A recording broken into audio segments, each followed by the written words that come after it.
For this pose, we're gonna draw somebody sitting down in a chair. So I picked someone that is kind of lounging back. A lot of times when people sit though, they're kind of curving forward, but we just went over someone curving forward. So I picked a more like almost like a very relaxed pose, like it's kind of out a little bit more. Like this is very long and he's like leaning back a lot. So we're just gonna do our gesture line first. So for this one, since he's sitting down, I always want to think about head to ground. In this case, the ground is the chair. So I feel like a lot of students will kind of do an S curve like this sometimes, going down to that back foot, or yeah, to that back foot there. And I just think it looks too crunchy, it looks too awkward. And so I just want to go head to ground. So I'm just going to take, his head's tilting the opposite way, but his torso is really like leaning this way into a C curve. So that's what I'm going to draw for the C curve, and I'm almost going to pretend like it's just the three major masses. I'm not going to draw the legs quite yet. I'm not going to think about drawing them. So I like to put in a little place where my head's going to go. Make sure he's really leaning over to the side, right? His head's not in the center of this, so his head's way over to the right. So make sure that when you're putting it in, that it's on the right side here. C curve, something like that. And then I'm going to draw in the tilts and the tilt of the pelvis. This should go out farther probably. And this one should end sooner.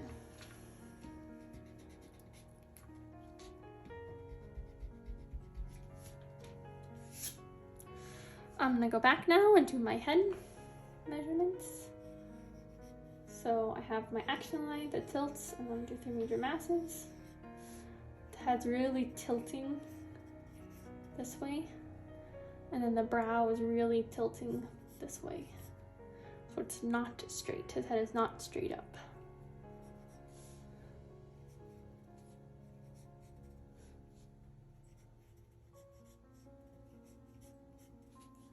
His shoulder's a little too high. That's okay though. I can put in the three major masses. So I have my C curve. I have my three major masses. And then the tilts and some of the legs and the arms. So I'm going to think about that.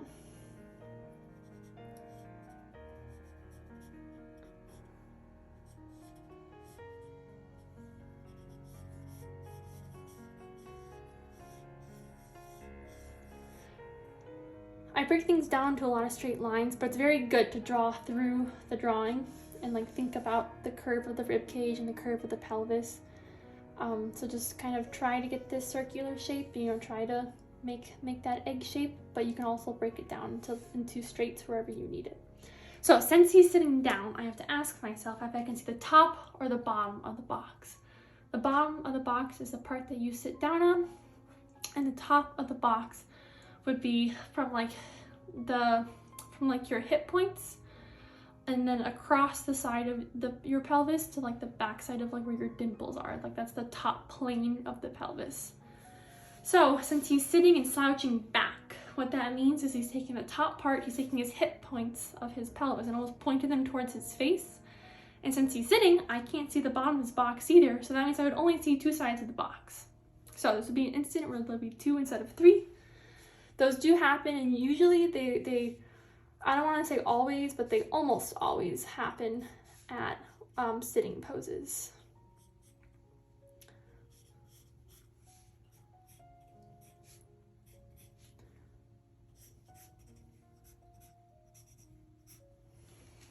So it'll be my pelvis. I think it's a little too wide. I think his rib cage has to be bigger than his pelvis.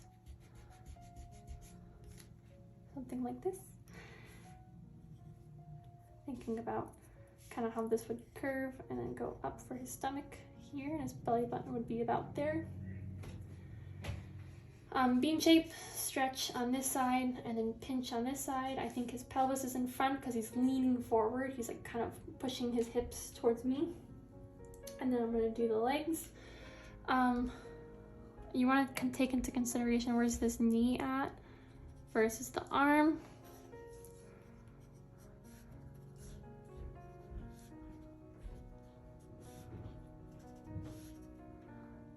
here to here. His knee is a little bit inside of this.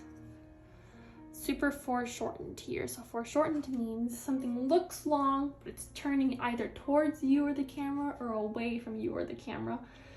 And then it's going to be drawn shorter. So like this leg is really, really long and this leg is really short. And that's because this knee is coming at me. And then this bottom leg has a pretty dramatic tilt to it going this way.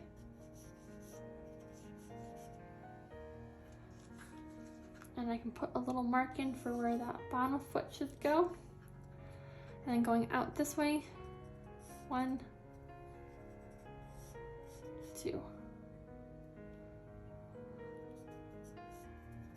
He has these fun boots on that are very triangular, which is fun to draw. And after I do this, I have my bean shape in. I've done all my gesture drawing stuff. So now I can jump into drawing some heads, figuring out how tall his head is there. Oh, I miscounted. 1, 2, 3,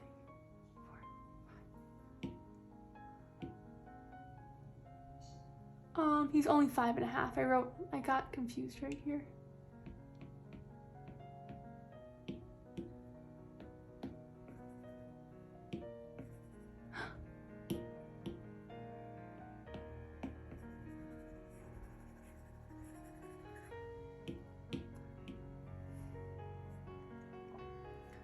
So you can do 1, 2, 3, 4, 5.5. He's 5.5 heads tall. To where that foot is. His boots are really clunky and big, so he may not actually be that 5.5 heads tall if he didn't have shoes on, but he does. So I'm gonna take my head measurement.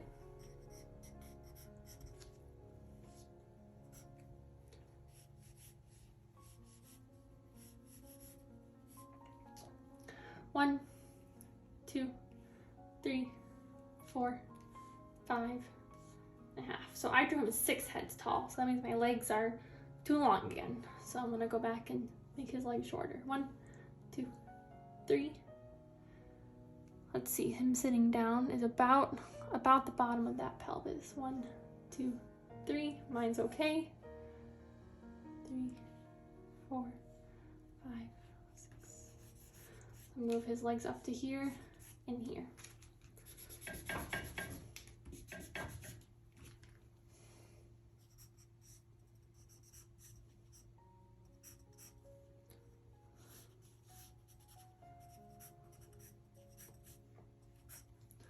So 5.5 heads tall. We can make little marks on our paper as well. 1, 2. You guys should be making marks. 3. Ooh. 1, 2, 3.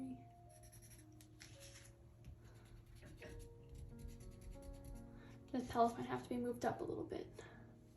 4, 5, and then a half.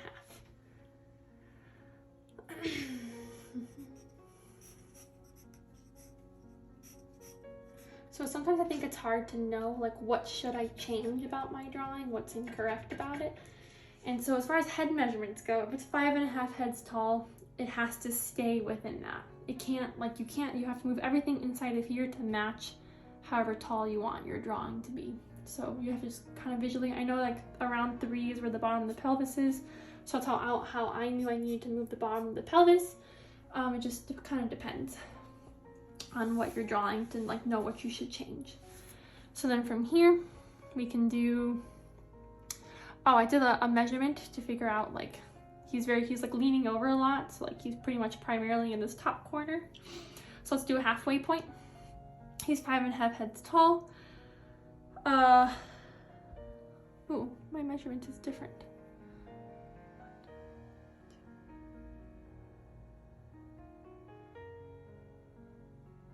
About so 6 is total, right?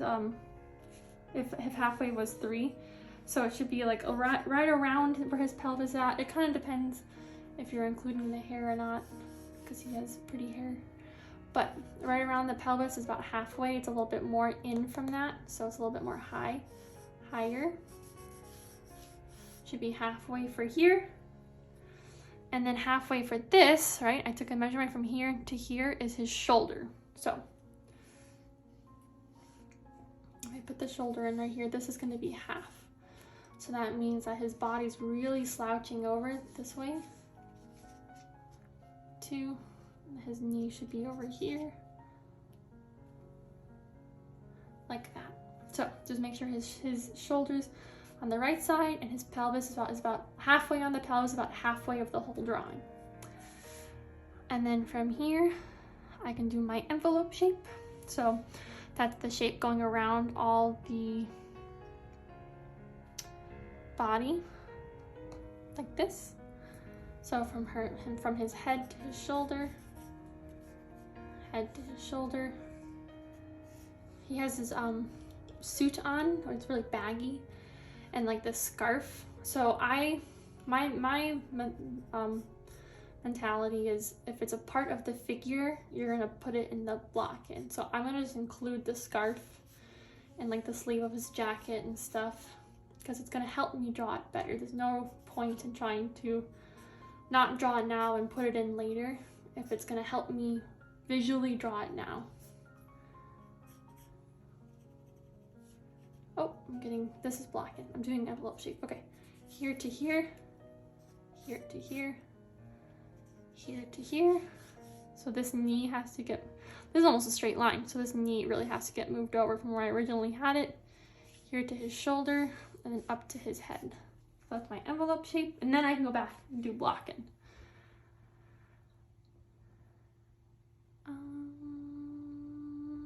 And using negative shape. So here I'm drawing this pink one down there. So that means that this shape has to match that shape. So then the leg has to be shifted over for where it starts on the left side.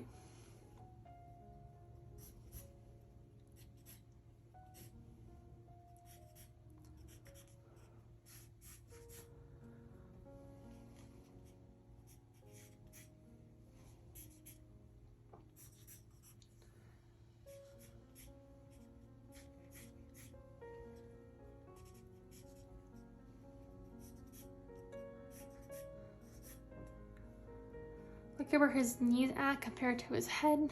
It's at the shoulder here. So I think that is like a good lineup.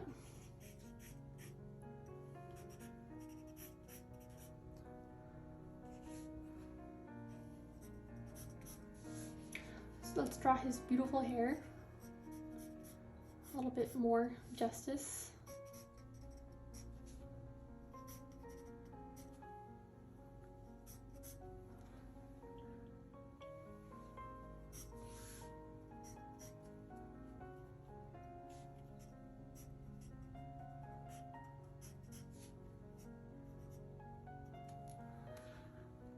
And then after I did this, I could put in the hands. I can put in like he has like the deep V on his shirt, things like that. The hands is like, this one's gonna be kind of tricky to place. So I would put that in right away. If I was gonna continue this drawing, I'd put the knee in, and then the hand's gonna go somewhere over here, like right next to the knee. So just, I would kind of think about, as you start drawing more of the figures in, try to put the hard stuff in first, and then just make sure everything's agreeing with each other on the inside. Thank you.